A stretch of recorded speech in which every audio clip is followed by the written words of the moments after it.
We have a sex worker on sabbatical who wants you to know that she is no victim, but is a liberated businesswoman with concerns for others in her sometime profession. She is also a successful novelist, a much-published journalist, and told me today that she's the happy recipient of a major movie deal from Darren Star, the creator of Sex and the City. So that's Tracy Quan.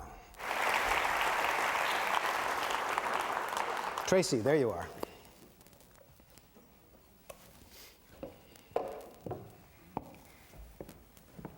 Tracy Quan.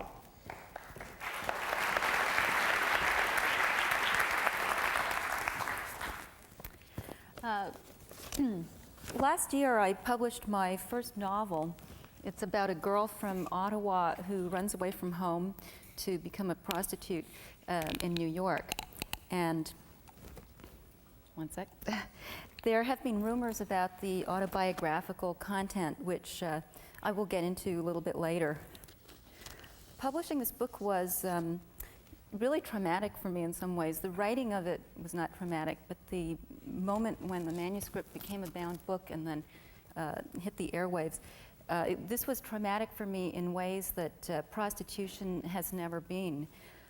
For one thing, as a sex worker, I had a huge amount of privacy. People think of the secrecy associated with sex work as a problem of stigmatization and illegality, but I saw it as a source of emotional protection. And I really lost a lot of that when I became a public author. And there were other things also that changed in my life. I had to start relating to people in a completely different way. At the time, when I was a sex worker, I felt that I was dealing with a lot of people. And this is a sort of cliche of the sex industry that people ask you, how many people have you had sex with? And you know, it could be in the thousands. It turns out that I was just dealing with a handful of people. When you learn to look at people in the tens of thousands or even the millions, as book publishing teaches you to do, you realize that the promiscuity of a prostitute, of a call girl, any kind of prostitute, no matter what her volume is, it's really laughable. It's not scandalous or particularly daring. It's kind of primitive, because there really is a limit to how many people you can reach through sex. And that's because when people call this the oldest profession, what they're really saying is that this is one of the oldest mediums. You know, the sex is a much older form of communication and human contact. It's almost like an older technology, much older than the printing press, which is in turn much older than the internet. Now, what I want to explain here is that I'm from the pre-internet generation of sex workers. So some of my assumptions and prejudices and experiences might not make sense to somebody who enters the oldest profession today or who is about to, you know, in the next year, because the internet now plays a huge role for sex workers, especially for indoor sex workers. But as an author, I'm very involved with the internet, and in fact, that really is what made my career happen. My writing and my exposure really blossomed because I was part of online publishing, and that's in fact how I ended up in that more traditional medium of book publishing. So while I'm very indebted to the internet, it's also a question of making sure that the older and the newer media can work together. Deepa was talking about ghettoization, and you definitely don't want to be ghettoized in terms of media when you're a writer. So the other things I want to talk about, for example, are the way you have contact with other people. I thought that this career transition was basically going to be a matter of moving from the bedroom into the bookstore. And it turned out to be a lot broader than that and much, much weirder. For someone who's had a secret career and has dealt with people one-on-one, it's a reversal and a sort of mind-bending reversal to start thinking of people in terms of radio listeners versus web users. As a sex worker, I didn't have contact with the public. My customers were depending on one of the oldest methods of communication, something I would call protected gossip, because it's word of mouth. It's not the kind of gossip you would hear at a party or in a group situation. It's the kind of thing people pass on privately to each other, but of course it's still gossip. And I was fiercely protective of my phone number, for example. It wasn't listed. If somebody called me and they couldn't explain how they got that number, I would hang up, which sounds very unfriendly, but it actually worked for me and even contributed to my success as somebody in the sex industry. But this, of course, doesn't work when you become a writer. The most obscure prostitute might be one of the most successful in her trade, but if you're an author and your book is a secret, it will just be remaindered. It doesn't preserve your career in any way. So I had to leave behind this kind of work culture, which was all about being in a family-like world where everybody knows each other and people are very accountable to each other. And you could almost, in a city like Toronto or New York, you could almost construct a sort of family tree if you were a very good detective and historian. You could construct a family tree showing how prostitutes and clients get to know each other, that kind of thing. And nobody has done this yet, although I did sort of try to do that a little bit with my novel in a fictional way. But now, as a writer, I have a very different relationship with the people who are essential to my success. I have an email address that's out there. I don't hide it from anyone. And so I've gone from being a kind of low-tech snob who uses exclusivity to market herself to being an online persona who, is really preoccupied with being accessible, with being in as many media as possible, and, being in touch with the public. And this is partly because of the physical nature of prostitution, but I also think it's because of the difference between telephone calls and email messages.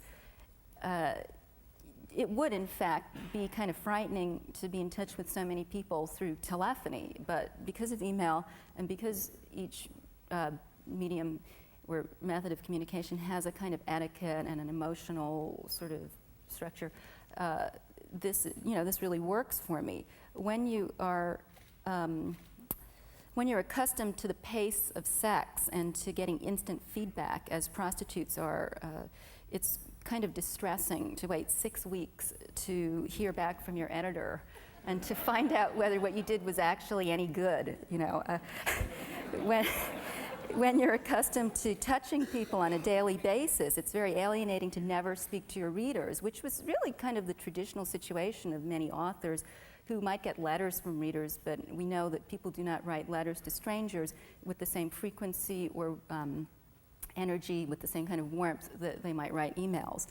And so the net has changed that and has made publishing resemble, weirdly enough, the high-tech sort of influence has caused publishing to resemble a very low-tech profession in some ways. It's less alienating, and we do have contact with readers. If you're an author who's not in touch with your readers, that's really your own choice at this point. Some people don't want to be, but now there's a possibility.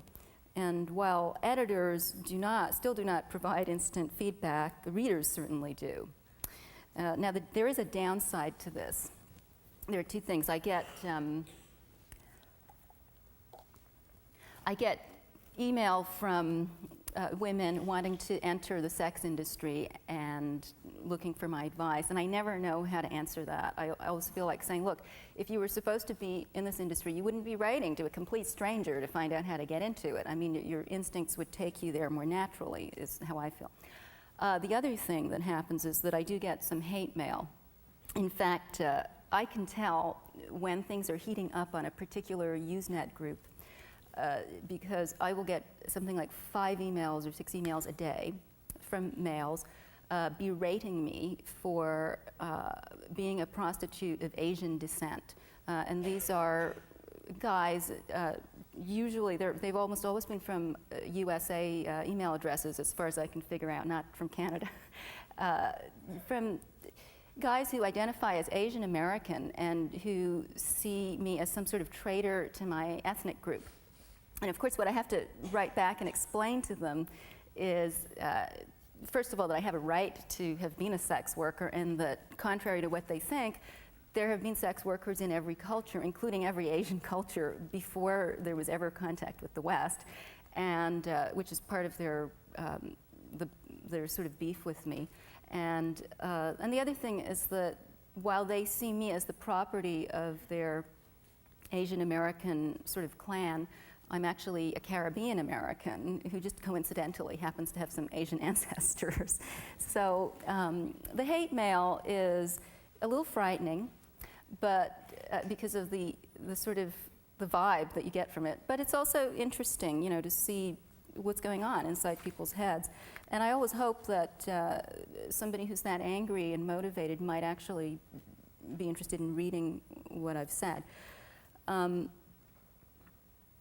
Now, the most interesting email that I get lately is actually, it's about the language that we now use to talk about prostitution. And in fact, this is a constant topic of discussion in the prostitutes' rights movement.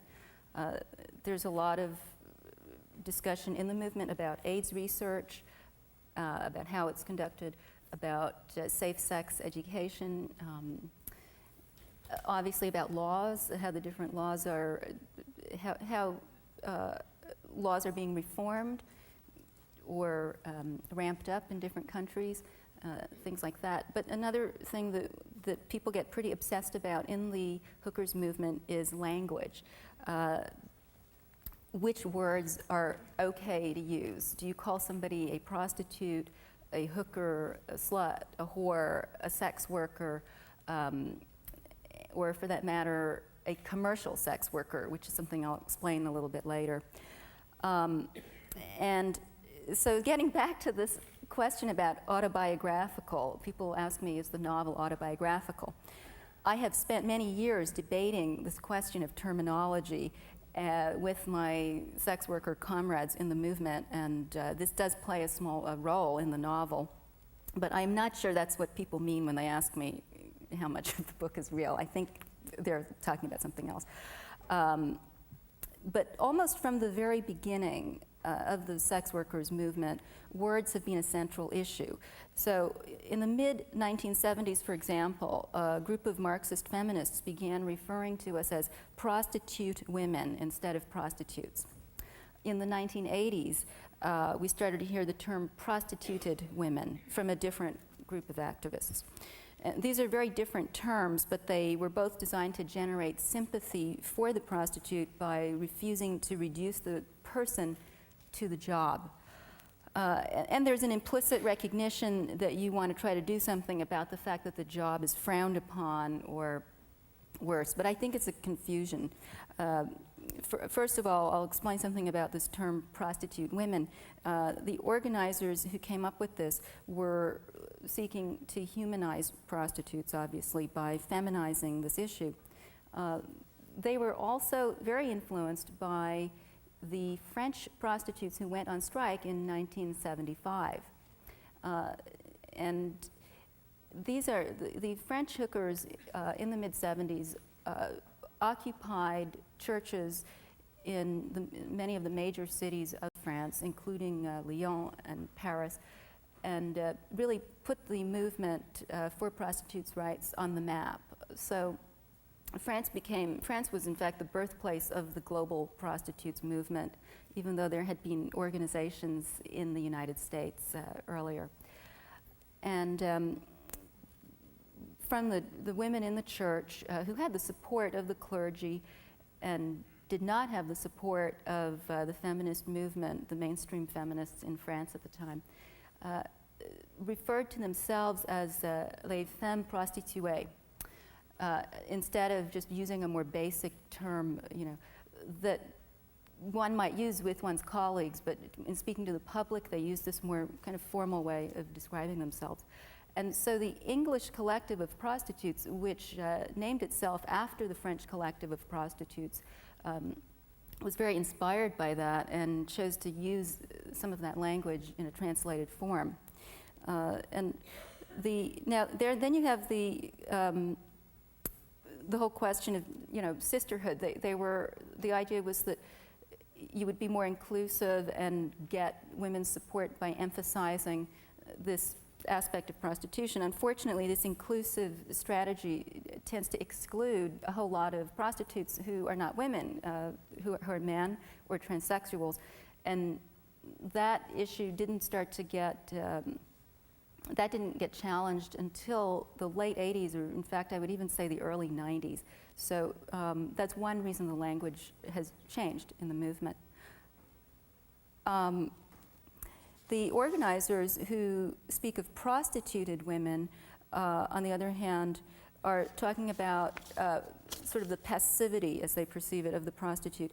And while the other group I was talking about, they were always for the abolition of prostitution laws, the feminists who speak about prostituted women are in fact wanting to enforce the laws, because they think that prostitution laws, and for that matter immigration laws, protect people from abuse, which of course I don't agree with, but that's their position.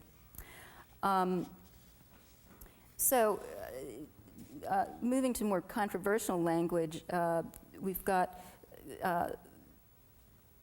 the prostitutes movement has for a long time wanted to reclaim and use the word whore as a kind of weapon against, the morality, against Judeo-Christian morality.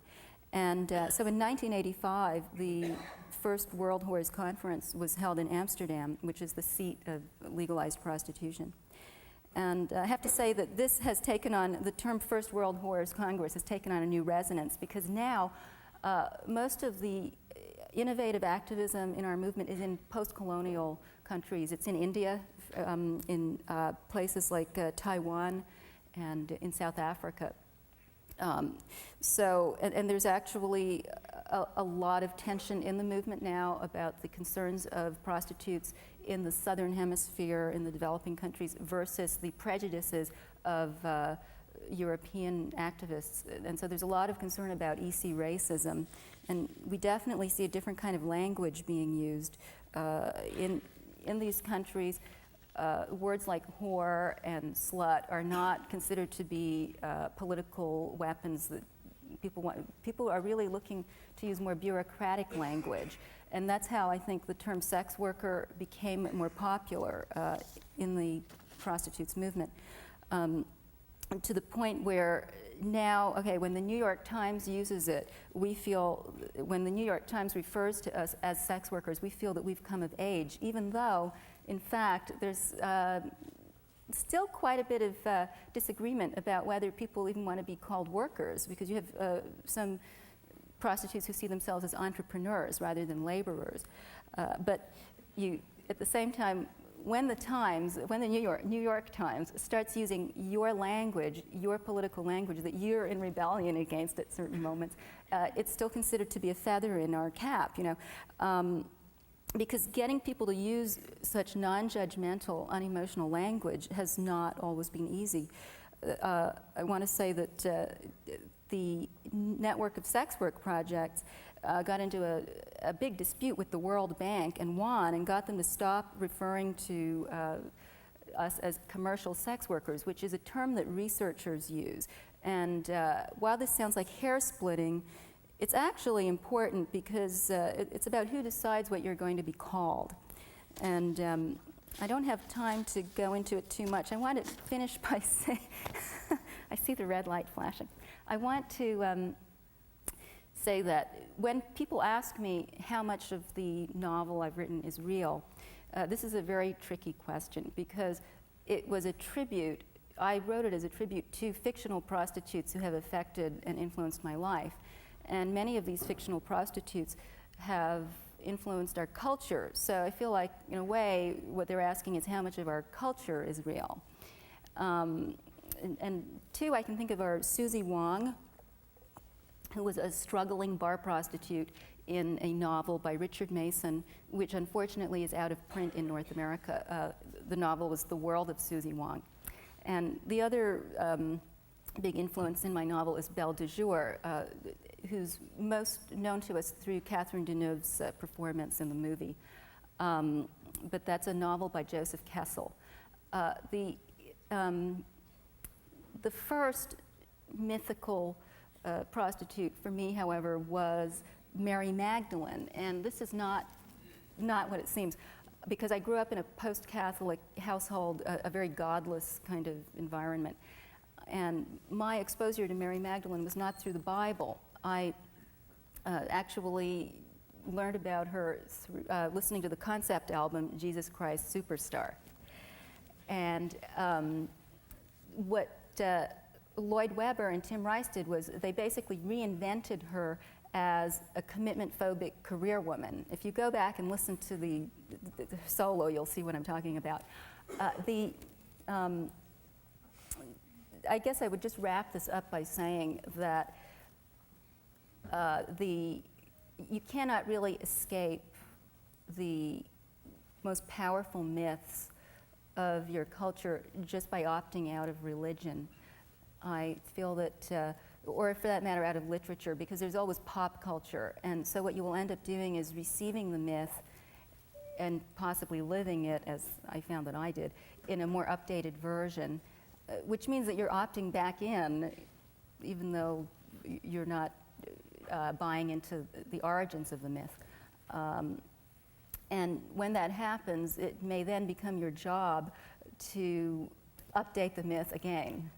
And that's really all I have to say about that.